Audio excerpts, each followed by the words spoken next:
Perdão é uma questão vital para termos saúde emocional, espiritual e física.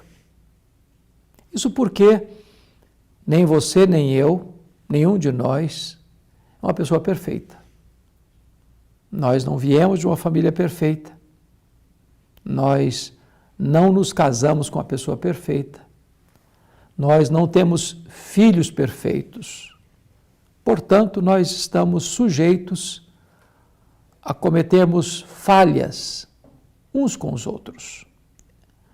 Nós frustramos uns aos outros, nós decepcionamos uns aos outros. Aí, a única saída honrosa e a única porta de saúde para a vida é exercendo o perdão. Eu gostaria de lidar com você agora com alguns textos bíblicos para tratar desta matéria. O primeiro deles é Colossenses 3,13, quando o apóstolo Paulo diz que assim como o Senhor nos perdoou, devemos também perdoar. E Paulo estabelece aí que o perdão de Deus a nós é um perdão ilimitado. O perdão de Deus é constante. Imagine você se Deus dissesse assim para nós: olha, até hoje eu perdoei você, mas daqui para frente, se você errar de novo, eu não perdoo mais. Qual seria a nossa condição? Estaremos arruinados. Então, o perdão de Deus, cheio de misericórdia, nos assiste em nossa fraqueza, sempre que nós recorremos a Ele, com o coração quebrantado, que Deus não rejeita, e nos perdoa, e nos perdoa, e nos perdoa. A Bíblia diz que aquele que encobre as suas transgressões jamais prosperará, mas quem as confessa e deixa, alcança misericórdia. Agora, lá em Mateus 18, Pedro pergunta para Jesus: até quanto eu posso perdoar ou eu devo perdoar alguém? Até 7 vezes? E Pedro estava sendo muito generoso na sua pergunta, talvez até aguardando um elogio de Jesus. Olha, Pedro, você é um homem muito misericordioso, porque 7 é um número emblemático, é o número da perfeição. Mas Jesus responde para Pedro: não, Pedro, não é até 7 vezes, é até 70 vezes 7.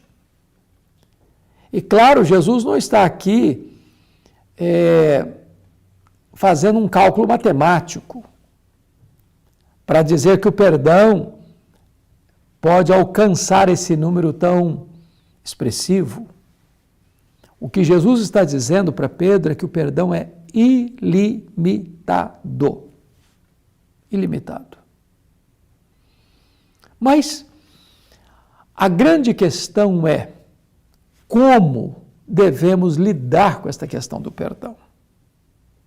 Então, o texto de Lucas 17, versos 3 a 5, vai nos ajudar a entender melhor. E Jesus está tratando da matéria quando diz assim: acautelai-vos. Se teu irmão pecar contra ti, repreende-o. Se ele se arrepender, perdoa-lhe.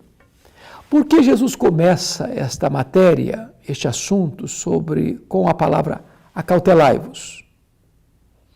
É porque quando você está lidando com perdão, você está lidando com sensibilidades.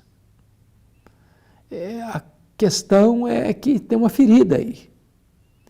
E você precisa ter habilidade para falar, para abordar, para você não usar uma força desmedida, tentando usar uma marreta de 5 quilos para pregar uma taxinha. Às vezes, no próprio ato de perdoar ou pedir perdão, a gente acaba machucando mais a outra pessoa, humilhando a pessoa, ou enaltecendo a nós mesmos. Antes de resolver o problema, criamos mais um. Então, cautela. Cautela para você não esmagar a cana quebrada, nem apagar a torcida que fumega. Para você não se exaltar e estadiar suas pretensas virtudes, diminuindo a outra pessoa que errou contra você. E aí o Senhor diz o seguinte: se teu irmão pecar contra ti, repreende. O que significa isso? Significa que o silêncio não é a voz do perdão. Você não resolve o problema se calando ou sublimando o problema. Quando surge um conflito, uma tensão, um desagrado, um estresse, uma briga, uma desavença, um conflito, você resolve isso enfrentando o problema e não fugindo dele. Conversando e não se calando. Repreende-o. E essa palavra repreender, ela, na língua portuguesa, tem, claro, um significado diferente da língua grega que está escrita aqui. Porque repreender é dar um sermão, é reprovar, é talvez até pegar mesmo de cheio a pessoa, ainda que com palavras. Mas a ideia aqui não é essa. É de uma conversa, de chamar para a pessoa, para você, para um confronto no sentido de resolver o problema, de confortar, de consolar, de trazer terapia, cura, remédio, óleo de Gileade para a ferida. Essa é a ideia. Essa é a ideia. Então, se a conversa logrou êxito, se ela foi boa, se ela chegou a uma conclusão saudável, o texto diz, então perdoa essa pessoa. Não empurra para debaixo do tapete. Não esconda. Não cale. Não fique em silêncio. O silêncio não é a voz do perdão. Mas converse, acerte os ponteiros, resolva o problema, encare o problema, lide com a pessoa, vá lá na fonte. Veja você que Jesus está dizendo o seguinte: olha, se você tem um problema com alguém, se alguém pecou contra você, vai falar com as pessoas, vai denegrir a pessoa, vai macular a honra dela com todo mundo, vai dizer como ela é. Não é esse o caminho. Não é criar mais problemas, não é espalhar desavenças, é ir direto à pessoa, tomando a decisão de perdoar a pessoa. Mas Jesus, nesse texto, vai usar uma situação hipotética para ilustrar. No verso 4 ele diz assim: se por 7 vezes no dia pecar contra você, e 7 vezes no dia vier ter com você dizendo estou arrependido, perdoa-lhe.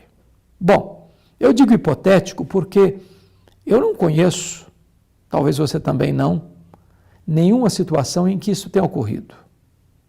Uma pessoa vir a você 7 vezes no mesmo dia, porque reiteradamente ela veio a você, reconheceu o erro dela, pediu perdão e reincidiu no erro, e reincidiu no erro, e reincidiu no erro, e reincidiu no erro, 7 vezes no mesmo dia.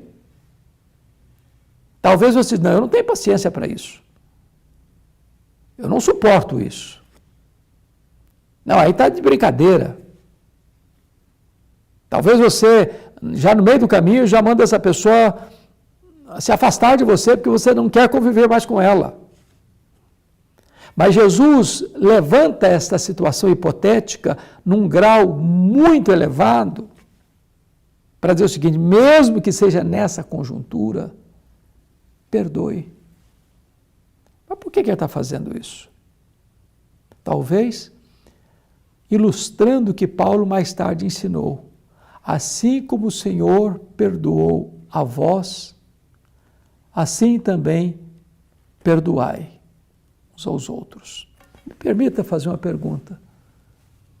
Quantas vezes você peca contra Deus durante o dia? Com suas palavras, com suas ações, com as suas omissões, com seus pensamentos. Dizem os entendidos que passam pela nossa cabeça 10.000 pensamentos por dia. Por dia. Quantos deles são reprováveis? Quantos deles você não tem coragem de contar para o seu amigo mais próximo? Por exemplo, a Bíblia diz que se você odiar alguém, aos olhos de Deus, você já é um assassino. A Bíblia diz que se você olhar para uma mulher com a intenção impura no coração, aos olhos de Deus você já adulterou com ela. Então, eu acho que você e eu pecamos contra Deus mais de 7 vezes no dia. Concorda comigo? E o que Deus faz quando você chega e diz, Deus, me perdoe. Deus, me perdoe de novo. Deus, me perdoe outra vez. Oh, Senhor, eu pequei mais uma vez. Me perdoe. E Deus perdoa. E Deus perdoa. E Deus perdoa. E assim como Deus nos perdoa, devemos também perdoar. Eu não estou dizendo para você que nós devemos fazer provisão para o pecado. Eu não estou dizendo para você que é arrependimento, e novamente arrependimento, e novamente arrependimento. É arrependimento e frutos dignos de arrependimento, mas Deus conhece a nossa estrutura pecaminosa, de fraqueza. E a Bíblia diz assim, como Deus em Cristo nos perdoou, assim também devemos perdoar nós, aos nossos irmãos. Paulo, aliás, Jesus, prosseguindo no texto, diz assim, então, está aqui no registro, disseram os apóstolos ao Senhor, aumenta-nos a fé. O que os discípulos estão querendo dizer com isso? Estão dizendo o seguinte, Senhor, se o padrão do perdão é tão alto, se é desse jeito mesmo, nós estamos dizendo para o Senhor uma coisa, nós não conseguimos não. Nós não temos capacidade para isso não. Nós não temos estrutura para isso não. Então o Senhor aumenta a nossa fé, porque por nós mesmos nós nunca vamos conseguir perdoar desse jeito. E com isso, nós aprendemos que perdão não é uma questão apenas de boa educação, um temperamento mais amável, uma personalidade mais mansa. Não. Perdão é obra da graça de Deus na nossa vida. O natural do homem, natural nosso, do ser humano, é dar o troco. Se alguém te ferir, você fere de volta. Se alguém falar mal de você, você fala mal de volta. Se alguém causar um prejuízo em você, você causa outro prejuízo também nele. Você empata o jogo. Você age da mesma maneira como agiu com você. Mas isso não gera paz no coração. Se alguém machucou você, você não se sente melhor porque machucou de volta. Se alguém falou mal de você, você não se sente melhor porque falou mal de volta. É preciso estancar essa hemorragia. É preciso cessar esse conflito. É preciso resolver o problema, em vez de criar outros problemas. É preciso perdoar, assim como Deus em Cristo perdoou-nos. Eu tenho a dizer uma coisa a você, o perdão é maior que o ódio. O perdão cura, o perdão liberta, o perdão restaura. O perdão é a asepsia da alma, é a faxina da mente, é a alforria do coração. Talvez você que está me escutando tenha alguns problemas para resolver. Talvez você está brigado com alguém que você um dia conviveu com tanta harmonia. Talvez hoje você é um desafeto de alguém que um dia você amou. Talvez hoje você virou as costas para alguém que um dia caminhou com você, decepcionou você. E eu quero encorajar você a resolver essas pendências, a pedir perdão e a perdoar. Porque há cura no perdão, a libertação no perdão, a restauração no perdão. Sabe por quê? Lá no céu só tem um tipo de gente que vai entrar lá. São as pessoas que foram perdoadas. E a não ser que você perdoe, diz a Bíblia, você não pode ser perdoado. Então, se você quer entrar no céu, é preciso perdoar. Porque o céu é um lugar preparado para pessoas preparadas, pessoas que foram perdoadas, pessoas que perdoaram. Que Deus abençoe o seu coração e que você entenda que o perdão é melhor do que a mágoa.